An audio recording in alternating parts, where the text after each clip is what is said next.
ओम शांति। आज हम जानेंगे कि ब्रह्मा कुमारी में धन देने वाले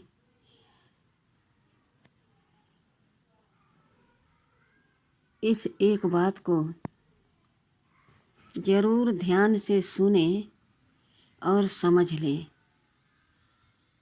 इस एक बात को बहुत से लोग यह क्वेश्चन करते हैं कि ब्रह्मा कुमारी में धन इतना कहाँ से आता है। तो आज इस बात को समझ लें कि अमृत बेला में परमपिता परमात्मा से हम जब मिलन मनाते हैं तो हमारा मन हल्का होता है, शांत होता है, हमें शक्ति की अनुभूति होती है, खुशी होती है। सारा दिन हम प्रसन्नचित्त रहते हैं। औरों को हम प्रसन्न रहकर बातचीत व्यवहार में आ सकते हैं। सोचो कितना अंतर हो गया। और जब आप यूं ही खाए पिए सो गए और जब सुबह उठे तो मन में क्या चलने लगा, मुझे इतना काम करना है, मेरे ऊपर इतना बोझ है, हमें कितना तनाव है, परिवार का जिम्मेदारी देखना है, धन दौलत के विषय पर भी हमें सोचना है। तो हम कहाँ फंस गए? मोह माया के जाल में। खुशी जैसी तो कोई चीज़ ही नहीं। इतने सारे कर्म में, संबंध में, संपर्क में, व्यवहार में खुशी हमें नज़र नहीं आई। लेकिन एक बार सुबह 4 से 5 के बीच में उठने के बाद हम परमात्मा से थोड़ी देर अगर अपने दिल की बात कहते हैं और परमात्मा की शक्तियों का, उनके प्यार का, सद्गुणों का हम अनुभव सारा दिन करते हैं, कितना अंतर है। मधुबन में इतने बड़े बड़े प्रोग्राम होते हैं, बहनें झाड़ू लगाती हैं, बर्तन धोती हैं, माताएं रोटी बेलती हैं, भाई भी उसमें काम करते हैं, भोजन में सहयोग सभी देते हैं, मिलजुल के सारे काम होते हैं। लेकिन देखो चेहरे पर खुशी उनके, इतनी शांति की खुशी रहती है कि सोचकर दूसरा भी खुश हो जाता है कि देखो यहाँ कितनी शांति है, तो खुशी भी है, चेहरे पर तेज है। किसका? सत्य कर्म का, सत्य परिचय का और सत्य भगवान के प्यार का स्पष्ट चेहरे पर नजर आता है। लेकिन वही कार्य जो हम घर में करते हैं अपना समझ करके, अपनी जिम्मेदारी समझ करके, मेरे ऊपर हर प्रकार का बोझ है, तो हम बोझिल हो जाते हैं। यानी हमारी आत्मा इधर उधर भटकती है, अशांत रहती है। हम कर्म तो करते हैं लेकिन अंदर में हमारे न शांति न खुशी। इसी प्रकार से हमारी दादियाँ, वरिष्ठ जो हमारी दादियाँ थी, ब्रह्मा बाबा थे, मम्मा थी, ये सब कितनी बार मुरली पढ़ती थी। जानकी दादी तो सीधे 12 बार मुरली पढ़ती थी। लेकिन आज इस समय अगर लोगों को समझाओ कि यहाँ ज्ञान होता है, सुनाया जाता है, चलो सुनो, युग होता है, चलो करो, भगवान आए हैं, तो कहते हैं हमें फुर्सत नहीं है। लेकिन सारा दिन इधर उधर अपना समय तो बिताते ही हैं, लेकिन 1 घंटा कौन कहे, आधा घंटा भी परमात्मा के लिए समय नहीं निकलता। बल्कि परमात्मा के लिए समय नहीं देना है, अपने उत्थान के लिए, अपने भाग्य बनाने के लिए समय परमात्मा के साथ बिताना है। लेकिन मना कर देते हैं, फुर्सत नहीं है। इसी प्रकार से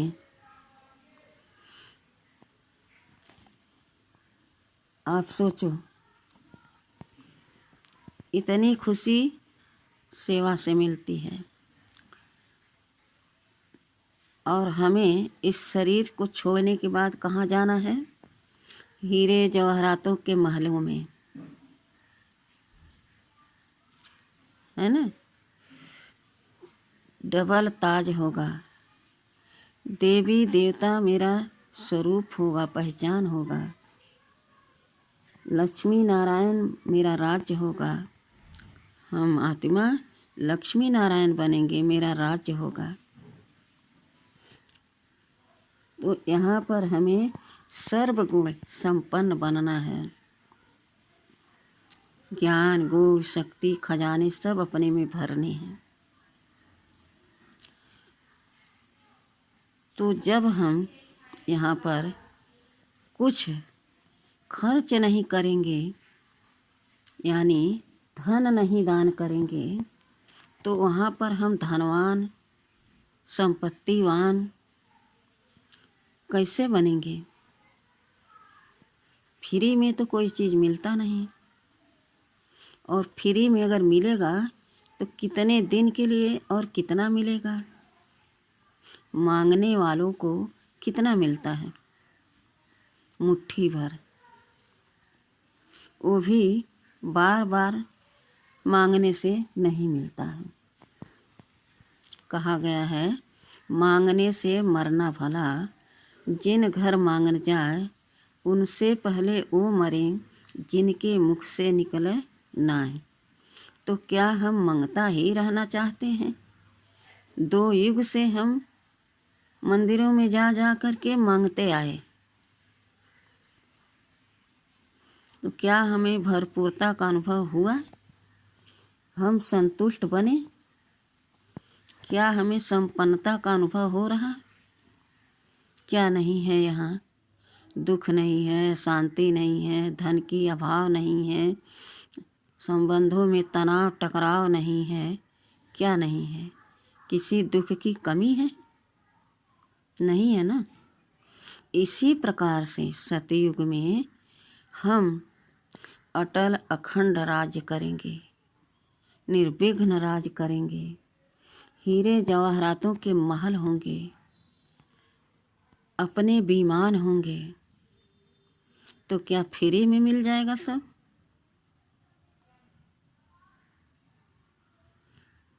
इस बात को गहराई से समझने की है। जो लोग कहते हैं कि ब्रह्मा कुमारीज में धन कहाँ से आता है, तो जिनको अपना भाग्य बनाना होगा, जिसको उस राज्य में जाना होगा, उसको कहना नहीं पड़ेगा। जो देवकुल की आत्मा होगी, उसे स्वतः इन बातों से लगाव होगा, और वह आत्मा बाबा का परिचय मिलते खींचे चले आएगी। तो वह अपना तन भी, धन भी, मन भी सब प्रभु अर्पण कर देगी, स्वाहा कर देगी। देखो, हमारी दादियाँ, ब्रह्मा बाबा, मम्मा, वरिष्ठ भाई हमारे अपनी हड्डियाँ इस ईश्वरीय यज्ञ में स्वाहा कर दिया। जानकी दादी ने हड्डी हड्डी लगा दी, गुलजार दादी ने हड्डी हड्डी लगा दी, ब्रह्मा बाबा ने तो सर्वस्व अपना भगवान को अर्पण कर दिया, स्वयं समर्पण हो गए, अपनी हड्डी हड्डी लगा दिए। मम्मा कितनी छोटी थी, लेकिन जगत अम्बा कैसे बनी? अपने कर्मों से। चाहे जितना बुजुर्ग हो, माता हो या बहन हो, भाई हो, सभी को मम्मा बच्चे कहकर बुलाती थी। बहुत प्यार से मीठी दृष्टि दे करके उनको अपने पास बुलाती थी। सभी उनको प्यार से मम्मा कहते थे। आखिर क्यों? क्या वहाँ किसी का दबाव था? कोई कहने वाला था कि तुम सबको बच्चे कहो और सब उनको मम्मा कहें? नहीं, उनका एक ही नारा था, बाबा कहे और मम्मा ने कहा जी बाबा। कभी ना जी का पाठ उन्होंने नहीं पढ़ा, सदा हाँ जी का पाठ पढ़ते पढ़ते उन्होंने शरीर को छोड़ दिया। इसीलिए सब उनको मम्मा कहने लगे। जो बड़ों को निश्चय नहीं, जो बड़ों को उमंग उत्साह नहीं जी हाँ कहने में, वह उत्साह उमंग सत्यता मम्मा में दिखती थी। विचार करो कि जहाँ आप तन से सेवा कराएंगे, मन से सेवा कराएंगे, तो तन के लिए भोजन मिल जाएगा, मन के लिए संतुष्टि मिल जाएगी। लेकिन 21 जन्मों के लिए अगर तुम्हें धन संपत्ति चाहिए, जहाँ जिस राज्य में किसी भी प्रकार की कमी नहीं हो, जहाँ कहा जाता कि घी दूध की नदियाँ बहती हैं, ऐसे राज्य में जाने के लिए बिना कुछ खर्च किए, बिना धन दिए आपको वहाँ धन संपत्ति कैसे प्राप्त हो सकती है? क्या फ्री में मिलेगी? कहीं पर ऐसा राज्य करने के लिए किसी को फ्री में कुछ मिला है? नहीं ना।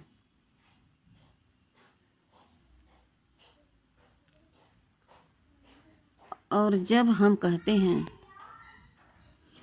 कि परमात्मा सबका है तो हमारा भी है, अब बाबा कह रहे हैं बच्चे तुम मेरे हो, तो जो हम बाबा के हो गए तो हमारा सब कुछ बाबा का हो गया। तो जब बाबा का है, एक बार अपने मन से पूछो कि यह सब हमें किसने दिया, यह तन हमें किसने दिया? तो क्या आएगा उत्तर? बाबा ने दिया, भगवान ने दिया। तो भगवान का भगवान को अर्पण करने में हमारा जाता क्या है?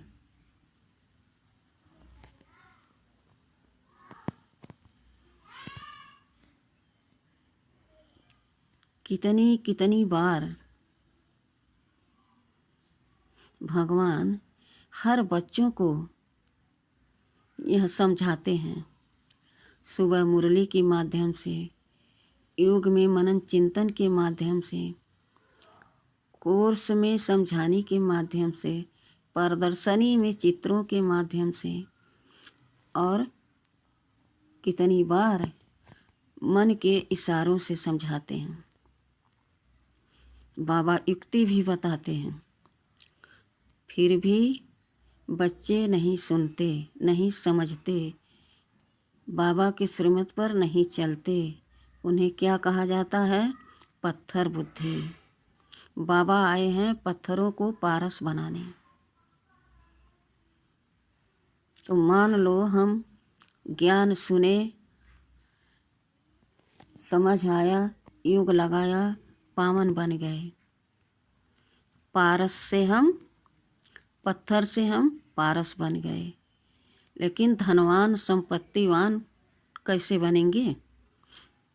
महाराजा महारानी हम कैसे कहलाएंगे?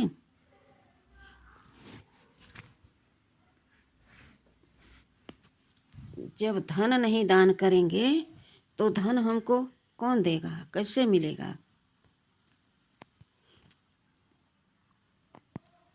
तो आज इस वीडियो के माध्यम से जिनके मन में संशय है, जिन भाई बहनों को, बहुत भाई बहनें इसी कारण से सेंटर पर नहीं जाते हैं कि वहाँ तो हमेशा धन मांगा जाता है।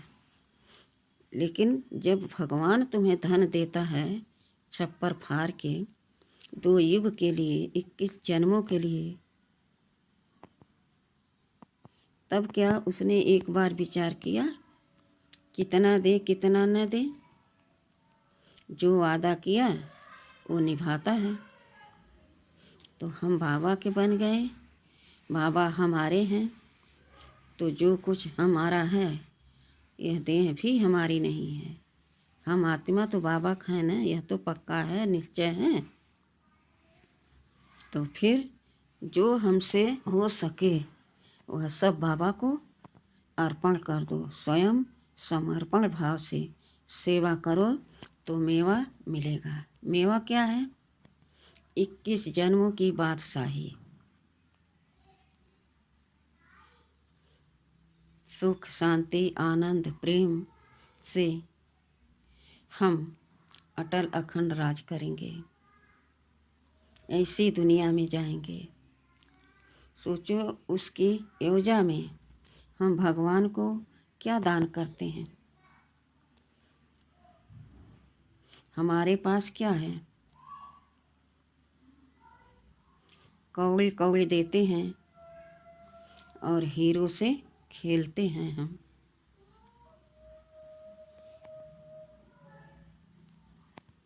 इस बात पर विचार करके जो भाई बहन संशय में रहते हैं कि सेंटर पर धन मांगा जाता है, वह धन न दे करके जाना शुरू कर दें तो उनकी बुद्धि में जो संशय है वह निकल जाएगा। पारस बनते बनते उनकी आत्मा चमक जाएगी, निखर जाएगी। और थोड़ा थोड़ा एक एक पैसा करके डालने से भंडारी में केवल उनका भाग्य सुख शांति से भर जाएगा। आने वाली नई सतयुगी दुनिया में हीरे जवाहरातों के महलों में रहने के लिए उनको स्थान मिल जाएगा। अच्छा, ओम शांति।